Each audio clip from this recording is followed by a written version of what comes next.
Bonjour à tous, bienvenue sur l'épisode 2 de la bulle papale du roi Nicolas V qui plongea des centaines de millions de femmes, d'hommes et d'enfants africains dans l'horreur de l'esclavage. Ce qui est important pour moi, c'est que vous sachiez qu'il s'agit d'un texte de loi, d'un décret, d'une ordonnance dont les royaumes européens avaient obligation d'exécution. Déjà obligation parce que ça leur rapportait à ces 10 royaumes énormément d'argent. Ce texte est fondateur de la fortune de la bourgeoisie européenne. L'esclavage est issu de cela, pour la très grande majorité d'entre eux. Et donc nous allons lire aujourd'hui la deuxième partie de ce texte abominable, j'allais dire très catholique. Et par ailleurs, avant de démarrer la lecture, je vous demanderai, s'il vous plaît, de bien vouloir liker la vidéo, la partager et bien sûr, surtout vous abonner. Donc, je rappelle que le pape s'appelle Nicolas V, de son vrai nom Tommaso Parentuccelli. Ce texte est promulgué le 8 janvier 1454. Et pour rappel de la lecture précédente, il se présente comme le serviteur des serviteurs de Dieu.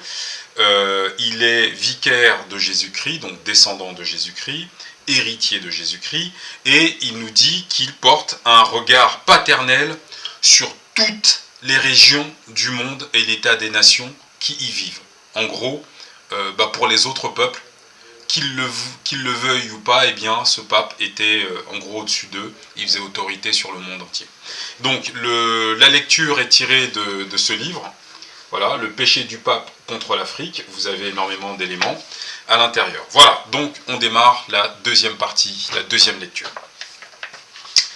Munis de ces privilèges, les rois et les princes catholiques qui subissent toutes sortes de préjudices seront davantage animés à poursuivre une œuvre si salutaire et si louable. Donc cette œuvre, c'est la conquête de territoires qui ne sont pas les leurs, avec bien entendu le massacre des peuples qui habitent ces contrées.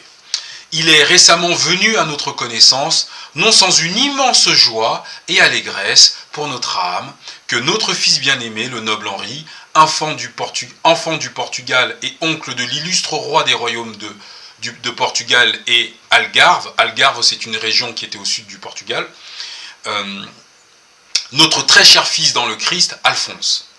Marchant sur les traces de son père de glorieuse mémoire, Jean, roi des 10 royaumes, tout embrasé de zèle pour le salut des âmes et animé de l'ardeur de la foi, un catholique et vrai soldat du Christ, créateur de toutes choses.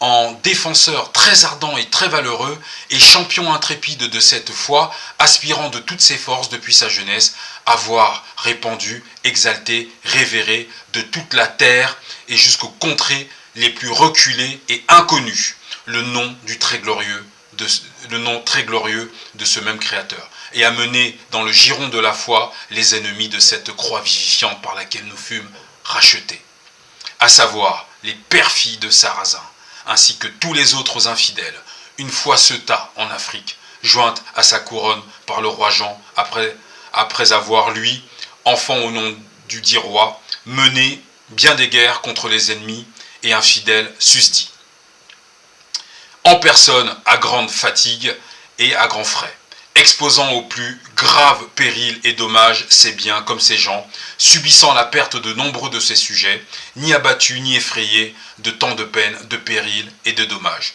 De jour en jour, au contraire, plus ardent à poursuivre un dessein si louable et si pieux. Il est, disons-nous, venu à notre connaissance que ce prince a ouvert aux chrétiens l'accès d'îles isolées au milieu de l'océan. Il y a fait établir et élever des églises et autres saints lieux afin qu'y fût célébré le culte divin. Quelle horreur. Alors, nous venons de lire quoi donc?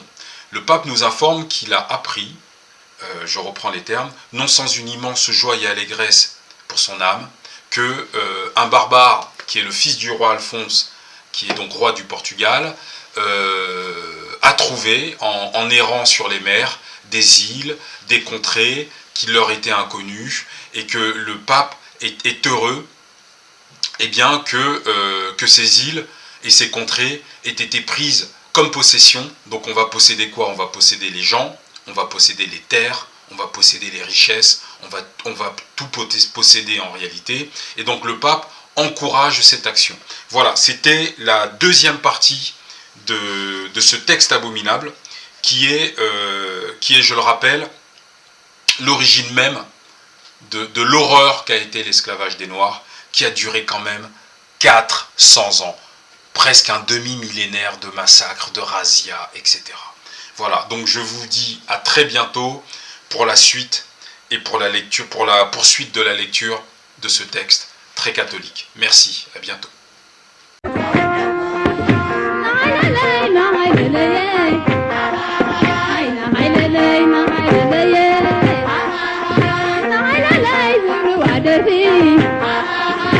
وبلا تكتفي